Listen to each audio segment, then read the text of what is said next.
Hi guys! Kumusta na? Happy? Of course! Ngayon pa ba? Ngayon pa ba tayo susuko na malapit na tayo sa exciting part? Oo, kasi nakaka-excite kaya na malaman natin na matuloy ba talaga ang EDBRI. 'Di ba? Pero syempre hindi naman tayo nagmamadali. Slowly but surely ika nga. Pero syempre bago ang lahat, don't forget to support and subscribe. Kuya Val Santos Matubang, atid na vlog Kalinga Prab. At sa lahat ng Team Kalingap, syempre guys, salamat sa suporta at pagmamahal nyo sa aming mga Kalingap reactors. So ito na nga, pag-uusapan natin itong pin comment ni Sir Olives TV sa kanyang upload mismo kung saan ay in-interview niya doon si Kalinga Pido. Maari ang iba sa inyo ay nababasa na yan at naintindihan, pero meron pa akong nakikita ako na posto sa FB na para bang hindi nila alam ang ibig sabihin ni Sir Olives dyan. Talaga ba? Hindi alam or ayaw nyo lang intindihin? Ano ba kasing ibig sabihin ni Sir Olives dyan? Bakit ba tayo nahihirapan? Or bakit ba kayo nahihirapan kung anong ibig sabihin dyan? Na napakasimple, Tagalog, napakamababaw ang mga ginagamit na salita, pero bakit ayaw niyong intindihin? O sige, ako na magpaliwanag sa abot ng aking makakaya. Pero kung meron kayong mas magandang paliwanag, maaari i-comment nyo na lang sa comment section para mas matututo din tayo, di ba? We are open. This is an open communication. Your point of view matters. Anyways, okay. Ang summary dyan, ang sabi ni Sir Olives TV na abangan ang Egypt. Yan naman talaga yan, di ba? Yan yung shortcut dyan. Okay, sige. Dahil si Sir Olives, naniniwala ako na siya ang may alam sa kung ano man ang pinag-uusapan ni Biancy at ni Kalinga Pido nung nangyaring sit-up meeting kuno nila. Okay, whatever, kung anong nangyari doon. Pero sigurado ako na may alam si Sir Olives. So, okay.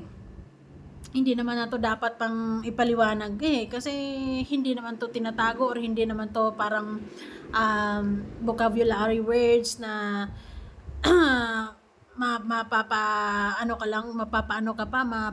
ano bang ibig sabihin nito, 'di ba? Napakasimple, 'di ba? Egypt ang new chapter dito. Hindi. Okay. So ang sabi diyan ni Sir Olives, guys, please, wag na po tayo mag-comment ng mga negative. O, 'di ba? So ang pakiusap ni Sir Olives na sana wag na mag-comment ng negative. And then, at masakit na salita, natapos na po ang lahat. Oh, masakit talaga to sa mga taong hindi pa tanggap ang tapos na. Tapos na ang lahat. Tapos na ang EDSI. Ano pa ba ang hindi nyo maintindihan dyan? Tapos na lahat nga ni. Ang gusto na po nila ay katahimikan ng bawat isa. Katahimikan, yes, maybe no, kasi nasa SOCMED pa rin sila, so maaaring meron pa rin mga comment, bashing, ganon. So hindi nila totally ma-achieve yung katahimikan. Maaaring respeto na lang, di ba? Di ba? Sige. Gusto po nila ng katahimikan ng bawat isa, kaya irespeto po sana natin yon. Diba? Maraming salamat po sa malawak na pag-unawa. Aray, kailangan pala ng malawak na pag-unawa. Paano yung hindi malawak ng pag-unawa? So, hindi maintindihan yan. Anyways, yung sinabi dyan ni Sir Olives na natapos na ang lahat, ibig lang sabihin nun, tapos na talaga ang EDSI at ilang buwan naman na yung tapos na, tayo lang ang hindi pa agad-agad natanggap na tapos na ang EDSI. Diba? Kasi we are hoping na sana merong reconciliation, na sana ay mag-uusap sila at magkaroon o mabalik yung feelings, muling ibalik. Walang ganon, guys. Wala. Period na yon, kumbaga tinapos na nga, ayaw na nga ni Biancy, ayaw na ni Kalinga Pido, so irespeto na lang talaga natin yung gusto nila para masaya sila, masaya din tayo. Hindi natin ipipilit ang ayaw na nga ni, di ba? Irerespeto natin si Biancy sa kung anumang mga plano niyang mga future vlogs At same with Kalinga Pido, irerespeto din natin yung kung ano man ang magiging desisyon niya. Although sinasabi niya na ready na siya sa new chapter, maaring kasama dyan ng legit na pinaplano or sinusuportahan natin ngayon. Maaring hindi, yung adventure, whatever, travel vlogs, sige lang. Walang problema. Basta ang importante, si Kalinga Pido ay life must go on para sa kanya, 'di ba? Hindi siya magmumukmok at ano na lang tanggapin na lang ng tanggapin yung mga binabato ng mga kalaban, kahit wala namang mga ebidensya ang mga person. Gusto ni Kalinga Pido na mag-move forward. Oh, 'di ba? Sana sa mga fans, kung gusto niyo talagang solid EDSI kayo, pwedeng-pwede pa rin naman. Suportahan si Kalinga Pido at suportahan si Beyonce individually. Yung forever na hinahangad natin para sa kanilang dalawa, erase. Deleted na yon dahil ayaw na nga nila. Hindi naman tayo ang bumitaw, 'di ba? Gusto nga natin sila pero sila na mismo ang bumitaw. So anong magagawa natin? Respeto na lang, 'di ba? Respeto ang ayaw na tuloy tayo sa new chapter.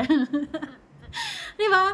Malay natin si Kalinga Pido talaga dito lang talaga niya mahahanap ang kanyang forever sa mga love team na ito. Try until you succeed nga ni. So, maaring sumakses tayo dito sa Idbri ngayon, 'di ba? Maaring hindi rin.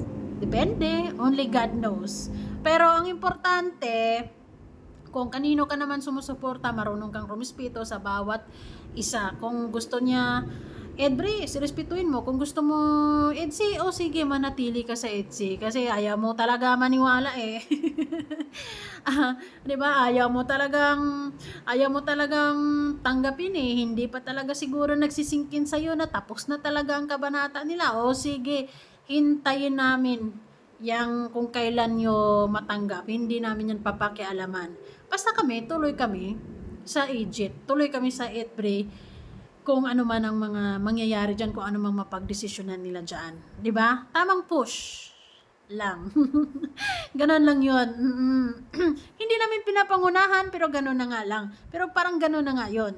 Kasi, syempre, si Kalinga Prab ay nag-oobserba yan sa mga fans kung ano ba ang isinisigaw, 'di ba? Alangan naman magpupush-push diyan si Kalinga Prab tapos walang sumusuporta. Mostly talagang pinapakinggan niya ang boses ng karamihan. Egypt.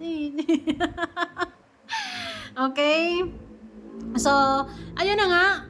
Kung gusto niyo ng katahimikan, wala na. Hindi natin gusto ng katahimikan. Kung gusto niyo talaga yung iniisip nyo na mayroon pang pag-asa, okay lang naman yon. Pwede naman kayong umasa, pwede naman kayong manatili dyan sa kung sa tingin nyo, yun pa yun, di ba? Pero kami, hayaan nyo na lang kami na magkaroon ng new fantasy, bagong abangan, bagong, alam nyo na, di ba? Iba pa rin yung pakiramdam na, ano kayong susunod, ano kayong mangyayari, di ba? Iba pa rin yung meron kang libangan mapapanood kaysa puro na lang issue, di ba? So, your life, your choice. Basta ang sinabi dyan ni Sir Olives, malinaw, natapos na ang lahat. Hindi natin pwedeng pilitin ang ayaw na at ang tapos na ay tapos na. Only God knows kung kailan ang part 2 sa kanilang dalawa. Pero sa ngayon, no.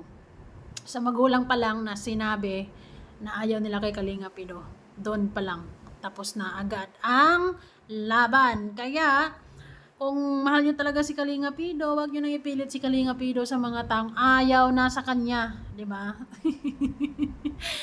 Di ba? Ayaw na sa kanya. At ano bang gusto niya, ipapalapa nyo si Kalinga Pido sa mga team gwapa nila, di ba?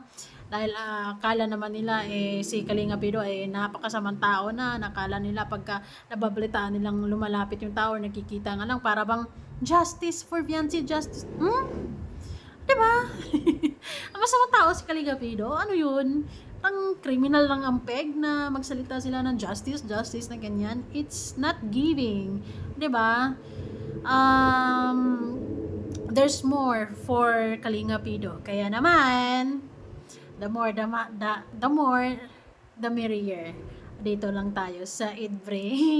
Salamat! Kayo guys, anong ibig sabihin kaya dyan?